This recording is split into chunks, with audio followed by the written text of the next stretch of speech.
Hello everyone.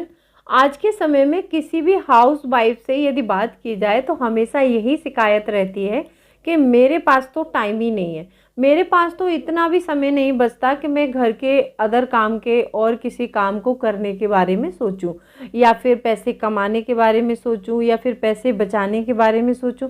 मेरे पास तो time ही नहीं है, मैं सारा दिन काम में बिजी रहती हूँ, मेरे पास तो आराम का भी टाइम नहीं है। ये बहुत सारी हाउस वाइफ की शिकायत होती है। लेकिन वो हाउस वाइफ जो ये शिकायत करती हैं उनकी ही कुछ गलतियों की वजह से ये सारा सब कुछ उनके साथ में हो रहा होता है, क्योंकि वो कुछ ऐसी गलतियां कर देती हैं कि जिनके चलते वो अपने आराम के लिए भी टाइम नहीं निकाल पाती हैं, ना अपने किसी काम के लिए, और ना ही वो अपने करियर के बारे में सोच पाती हैं, और ना ही वो किसी अदर काम के बारे में सोच पाती हैं। पैसे कमाना तो बहुत दूर की बात है उनके लिए, वो अपने आराम के लिए भी नहीं सोच पाती। तो वीडियो बहुत इंटरेस्टिंग है। मैं हूँ राधा चौहान और आपके अपने चैनल क्रिएटिव चौहान में आपका बहुत बहुत स्वागत है। आई होप आप सब अच्छे होंगे और सेहतमंद होंगे और आप लगातार मेरी वीडियो के साथ भी बने हुए होंगे। तो दोस्तों, आज की वीडियो में सिर्फ 5 पॉइंट होंगे और पांचों पॉइंट जो मेरी बहनें हैं उनके लिए बहुत महत्वपूर्ण है, जिनकी शिकायत रहती है कि हमें आराम के लिए भी टाइम नहीं मिलता है। तो आज के बाद यदि आप भी ये गलतियां, मैंने बताया है 5 गलतियां बताऊंगी आपकी, कि यदि आप ये गलतियां करती हैं तो इसके चलते आपको टाइम नहीं मिलता है। यदि जाने अनजाने में आप भी ये गलतियां कर रही हैं तो इनको आज से ही करना बंद करिए और पैसे कमाने के बारे में, बचाने के बारे में, अपने आराम के बारे में आप आसानी से सोच पाएंगी और घर के सारे काम फटाफट से कर पाएंगी। तो वीडियो बहुत इंटरेस्टिंग है, एंड तक ज़रूर बने रहना। और अभी तक आपने अपने इस क्रिएटिव चौहान चैनल को सब्सक्राइब नहीं किया है तो आपसे एक रिक्वेस्ट है, सब्सक्राइब भी कर लो और वीडियो को ज़्यादा से ज़्यादा शेयर ज़रूर कीजिएगा अपनी बहनों के साथ, अपनी फैमिली और फ्रेंड्स के साथ, ताकि वो भी ये गलतियां ना करें। तो चलिए स्टार्ट करते हैं वीडियो को। सबसे पहला पॉइंट आता है कि हम सबसे बड़ी गलती करते हैं, टाइम मैनेजमेंट नहीं करते हैं। अब ये टाइम मैनेजमेंट क्या होता है, बहुत सारे लोगों के सर के ऊपर से जा रहा होगा कि टाइम कैसे मैनेज करें, क्योंकि जो काम जिस टाइम पर होते हैं वो उसी टाइम पर होंगे। मैं मानती हूँ कि सारे काम आपके उसी टाइम पर होंगे। अब जैसे मैं अपना बताती हूँ आपको कि मैं घर और बच्चों की पढ़ाई लिखाई और हस्बैंड जो जॉब पर जाते हैं उनका जो भी लंच डिनर जो भी है, वो ब्रेकफास्ट कैसे मैनेज करती हूँ वो मैं बताती हूँ आपको। और मैं भी हाउस वाइफ ही हूँ और उसके बाद भी सारे काम करने के बावजूद भी इतना टाइम निकाल लेती हूँ कि मैं यूट्यूब पर काम करके पैसे भी कमाती हूँ। तो सबसे पहला मैंने बताया आपको कि अपने टाइम का मैनेजमेंट करना है। अब सुबह जैसे आपके बच्चे, आपको पता है कि मेरे बच्चे 6 बजे स्कूल जाने वाले हैं, तो आपको कितने बजे उठना चाहिए। बहुत सी हाउस वाइफ को मैंने देखा है कि जिनके बच्चे 6 बजे स्कूल जा रहे हैं वो 5 बजे उठ रहे हैं। तो 5 बजे उठने से क्या वो काम फिनिश होगा? फिर तो जल्दबाजी होगी, किसी गैस पर दूध निकलेगा, किसी पर चाय निकलेगी, कहीं बच्चे का बॉटल नहीं भर पाएंगे, कहीं टिफ़िन कैरी नहीं करवा पाएंगे बच्चे को आप। तो आपको क्या करना है कि जिसके बच्चे भी 6 बजे स्कूल जाते हैं उन माओं को 4:30 बजे उठ जाना चाहिए। जो अपना आप टाइम टेबल सेट करेंगी उसमें आप अपना उठने का टाइम 4:30 बजे का रखिए।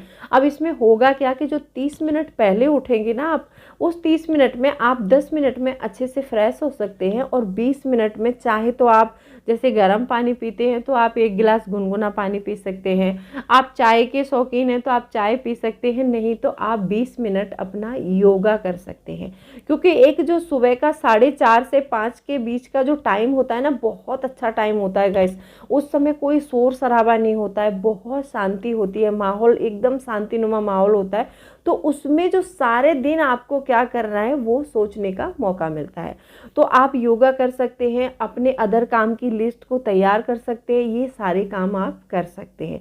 तो यदि आप आधे घंटे पहले उठ जाएंगे तो ना तो आपको हड़बड़ी मचानी पड़ेगी, ना तो आपके बच्चों का लंच छूटेगा, ना ही आपके बच्चों की जो वाटर बॉटल है वो छूटेगी, और आप अच्छे से अपने बच्चों को तैयार कर पाएंगे और अपने बच्चों के साथ में 10-5 मिनट भी बिताएंगे।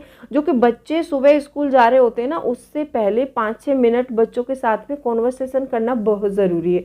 बच्चों को ये चीज़ें, बच्चों के साथ में मिलकर हमें ये चीज़ें समझनी चाहिए कि हमारा बच्चा क्या कर रहा है, कैसे स्कूल में पढ़ाई करता है, आज उसका क्या पीरियड लगने वाला है, आज वो क्या पढ़ के आएगा या फिर उसने कल क्या पढ़ा था, इन सारी चीज़ों के बारे में छोटा मोटा डिस्कशन बच्चों के साथ में आप 10-5 मिनट के लिए कर सकते हैं।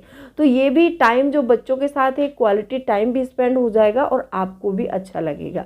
अब 4:30 बजे से आप पहले 5 बजे उठती थी तो आप बहुत हड़बड़ी में रहती थी। आप यदि 30 मिनट पहले उठे तो आपने सारा काम आराम से कर लिया, बच्चों के साथ में आपने कॉन्वर्सेशन भी किया और आपके बच्चे टाइम से स्कूल भी गए। आप जो एक चाय पीते हैं सुबह सुबह, वो भी आपने सुकून से पी ली। ये हो गया आपका।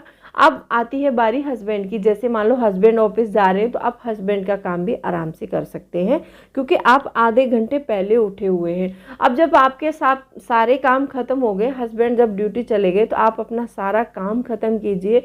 फिर आपका जो लंच बनाने से और जो है ब्रेकफास्ट के बीच का जो टाइम होता है ना, वो खाली टाइम होता है। मैं भी उसी टाइम में अपना जो है काम मैनेज करती हूँ। ये जो यूट्यूब पर जो मैं वर्क करती हूँ, वो मैं लंच और ब्रेकफास्ट के बीच में जो मुझे टाइम मिलता है उसमें मैनेज करती हूँ।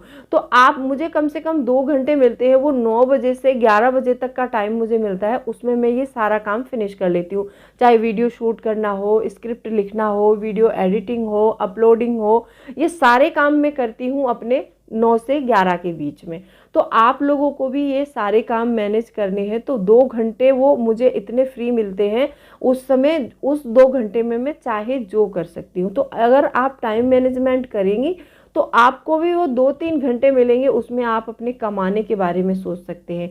यदि आपको कुछ करना है, आपको कुछ ज़्यादा कुछ अच्छा नहीं लगता, तो आप कुछ अच्छी अच्छी बुक्स पढ़ सकते हैं। तो ऐसे करके आप ये टाइम मैनेजमेंट कर सकेंगे। आप चाहे तो अपना 2 घंटे में रेस्ट भी कर सकते हैं। दूसरा पॉइंट आता है कि हम जो भी काम करना है, हमें पता है कि कल हमें क्या क्या काम करने हैं, तो उस काम की प्रिपरेशन हमें पहले से करनी चाहिए। हम क्या गलती करते हैं पता है? हम क्या सोचते हैं पता है कि नहीं कल करेंगे तो हम कल ही कर लेंगे सारा काम। नहीं, हमें पता है, मैंने आपको बताया कि हस्बैंड ऑफिस जाते हैं, बच्चे बाहर जा रहे हैं पढ़ने के लिए, और प्रेस भी करना है हमें, घर का झाड़ू पोछा सारा काम एक हाउस वाइफ के ऊपर ही होता है, क्योंकि हाउस वाइफ जो होती है अपने घर में मल्टीटास्किंग होती है। तो अपने सारे कामों की प्रिपरेशन हमें पहले से करनी चाहिए। अब हमें कल क्या बनाना है, हमें कल कौन से कपड़े धोने हैं, कौन से कपड़े हमें प्रेस करने हैं, वो सारे कपड़े अलग रखने चाहिए। कौन सा कपड़ा हमारा धुलेगा वो हमें वॉशिंग मशीन वाली जो बकेट होती है हमारी, उसमें रखने चाहिए। हमें कल क्या सब्जी बनानी है, वो सारी सब्जियां हमें कट करके शाम को ही अपने जो है एयर टाइट कंटेनर में भर के अच्छे से धो के सब्जियों को उसमें फ्रिज में स्टोर करके रख दे, ताकि हम सुबह उठें तो आराम से अपने काम कर सकें। तो वो 2 घंटे हमको मिल रहे हैं ना, तो उसमें हमें सारी काम की प्रिपरेशन पहले से करनी है। अब ये हो गया, आप घर के काम ऐसे मैनेज कर सकते हैं तो ज़्यादा हड़बड़ी नहीं होगी। आप अपना टाइम मैनेजमेंट करिए, और टाइम मैनेजमेंट करने के बाद में ऐसा नहीं है कि टाइम मैनेजमेंट कर लिया तो सिर्फ जो खाली टाइम मिलेगा उसमें हम सो जाएंगे। नहीं, हम आगे आने वाले काम की प्रिपरेशन करनी चाहिए। ठीक है, 2 पॉइंट क्लियर हो गए। तीसरा पॉइंट आता है कि हमारे घर में कभी कभी ऐसा होता है कि कभी कभी गेस्ट आ जाते हैं और घर में देखा तो चीनी ही नहीं है, हमने देखा तो पत्ती ही ख़त्म हो रखी है हमारे किचन में। तो हमने कुछ अलमारियाँ खोली तो उसमें देखा कि हमारी पेंट्री में तो नमकीन और बिस्किट ही नहीं है, अब हम उनको नाश्ते में क्या दें। तो कभी कभी हमारे साथ में ऐसा भी होता है। तो हमें टाइम से अपने किचन के डब्बे और अपनी किचन की पेंट्री को टाइम टू टाइम चेक करते रहना चाहिए। उससे होता क्या है, चेक करने से ये होगा कि हमें ये भी पता चलता है कि हमारी कुछ दालें तो नहीं ख़राब हो रही, हमारे घर में कोई ऐसी चीज़ तो नहीं है कि हम जब सुबह उठेंगे और हमें किचन में बनाने के लिए चाहिए और वही सामान नहीं है। अब फिर हम 10 घंटे बैठ के सोच रहे हैं कि अब हम क्या बनाएं, उसके लिए हस्बैंड भी ड्यूटी के लिए लेट हो रहे हैं, बच्चे भी स्कूल के लिए लेट हो रहे हैं। तो कभी कभी ऐसा भी होता है। तो टाइम टू टाइम अपने किचन को चेक करते रहिए, अपने डब्बों को चेक करिए। वहाँ पर डब्बे चेक करने से आपका पैसा भी बचेगा। अब आप बोलोगे कि डब्बे चेक करने से भला कैसे पैसा बचेगा, मैं बताती हूँ आपको। वहाँ पर आपको पता चलेगा कि हमारी जो दाल थी वो ख़राब हो रही थी, उसको हमने धूप में सुखा लेना है और हम उसको बना लेंगे। वो दाल हमारी यूज़ हो गई तो हमारे पैसे बचे। यदि उस डब्बे को हम खोलते ही नहीं और 1-2 दिन या फिर 15 महीने 15 दिन, तो वो दाल ख़राब हो जाती है और हमें फेंकनी पड़ती। तो इसीलिए हमें अपने मसाले, अपनी दालें, अपना सूजी, बेसन, हमारी किचन में क्या सामान ख़त्म हो रहा है, क्या नहीं है, किस चीज़ की हमें ज़्यादा नीड है, तो वो सामान की सारी की एक लिस्ट बनाओ और अपने उस एक नोटपैड और पेन हमेशा अपने किचन में रखा करो। मैं हमेशा रखती हूँ, जब भी कोई काम चीज़ ख़त्म होती है तो मैं तुरंत नोटपैड पर नोट करते जाती हूँ। जब 15 दिन में देखती हूँ कि मेरी लिस्ट लंबी हो गई है तो मैं वो सामान परचेस करवा लेती हूँ अपना। और कोई भी सामान लगता है मुझे कि मेरी कोई दाल ख़राब हो रही है या मेरा कोई अचार का डब्बा ख़राब हो रहा है, तो मैं वो सारी चीज़ें पहले से उनको सही करके रखती रहती हूँ। तो इससे मेरा पैसा भी बचता है और जब मैं काम करने जाती हूँ ना किचन में, तो मेरा टाइम भी बचता है। अब टाइम कैसे बचता है, क्योंकि मुझे पता है कि वो सामान मेरे घर में अवेलेबल है, तो मैं वो चीज़ फटाफट से बना सकती हूँ। और मुझे पता है कि वो सामान ख़त्म हो चुका है और अभी आया नहीं है, तो मैं उस चीज़ के बारे में सोच कर ज़्यादा टाइम वेस्ट नहीं करूँगी। क्योंकि कभी कभी ऐसा होता है कि हमें कल कढ़ी बनानी है और हमने डब्बा देखा ही नहीं कि हमारे डब्बे में जो है बेसन ख़त्म हो चुका है। जब हम किचन में एंटर किए और हमने दही वगैरह सब कुछ निकाल लिया, फिर देखा कि मतलब डब्बे में तो बेसन ही नहीं है। अब सोचो आप, और 10 घंटे। हमेशा हर हाउसवाइफ की ये प्रॉब्लम होती है कि क्या सब्जी बनाएं, खाने में क्या बनाएं क्या बनाएं। तो ऐसा होता है हम लोगों के साथ में, ये मेरे साथ में पहले बहुत होता था, लेकिन जब से मैंने टाइम मैनेजमेंट किया और अपना वर्क मैनेजमेंट किया है, तब से मैं ये सारे काम मेरे साथ में अभी नहीं होते हैं। मैं सारा सब कुछ सामान पहले से प्रिपेयर करके रखती हूँ कि मुझे कल क्या बनाना है, मुझे बच्चों को अपने ब्रेकफास्ट में बच्चों को क्या देना है, लंच के लिए उनके लिए क्या पैक करना है, हस्बैंड के लिए अलग लंच बनता है तो उनको मुझे क्या देना है, उनके ब्रेकफास्ट में क्या देना है, क्योंकि वो डाइट वाला खाना खाते हैं। तो इसीलिए मैं हर चीज़ मैनेज करके रखती हूँ, पहले से हर चीज़ की प्रिपरेशन होती है। जो भी सामान ख़त्म हुआ होता है, मुझे लगता है कि मुझे कल चाहिए, तो मैं पहले से मंगा कर रखती हूँ। तो आपको ये गलतियाँ बिल्कुल नहीं करनी है। आपको टाइम टू टाइम अपनी किचन को चेक करना है और अपने सामान की लिस्ट बनानी है। आपको सुबह एक आधे घंटे पहले उठना है और जो भी काम आप नेक्स्ट डे करने वाले हो उसकी प्रिपरेशन आपको पहले से करनी है। यदि आप ये सारी चीज़ें मैनेज करते जाओगे ना, तो आप देखोगे कि आपकी लाइफ में बहुत बड़ा चेंज आने शुरू हो जाएगा। चेंज आना शुरू क्यों हो जाएगा, मैं बताती हूँ। क्योंकि आपको टाइम मिलेगा, आप अच्छी चीज़ों के बारे में सोच पाओगे, आप अपने वर्क को मैनेज कर पाओगे, जो भी आप वर्क करना चाहते हो। देखो, हर हाउस वाइफ को कमाना बहुत ज़रूरी है, लेकिन हाउस वाइफ के दिमाग में ना यही होता है कि मैं कैसे कमा सकती हूँ, मैं क्या काम कर सकती हूँ, मैं तो बाहर नहीं जा सकती क्योंकि मुझे तो घर मैनेज करना है।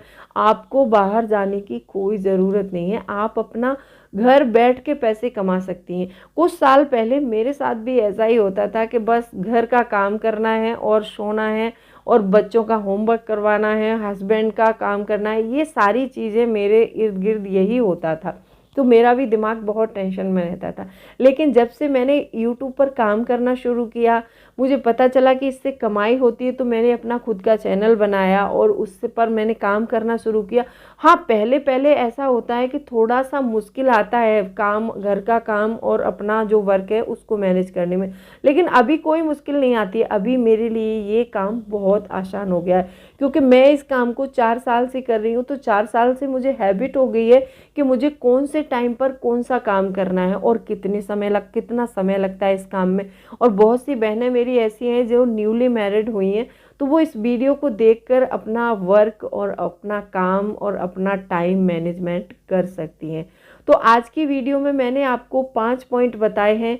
पांचों पॉइंट में से कौन सा पॉइंट पसंद आया है, वीडियो को लाइक कर दीजिएगा और ज़्यादा से ज़्यादा वीडियो को शेयर ज़रूर कीजिएगा। और कोई भी क्वेरी है तो आप मुझे कमेंट सेक्शन में लिख सकते हैं। तो चलिए, मिलती हूँ अगले वीडियो में, तब तक के लिए bye bye, thanks for watching. और कोई भी क्वेरी है तो कमेंट सेक्शन में लिखना मत भूलिएगा। जो भी मेरे चैनल से जुड़े हुए हैं, आप लोग अपना वर्क और अपना होमवर्क कैसे मैनेज करते हैं, मुझे कमेंट करके ज़रूर बताइएगा।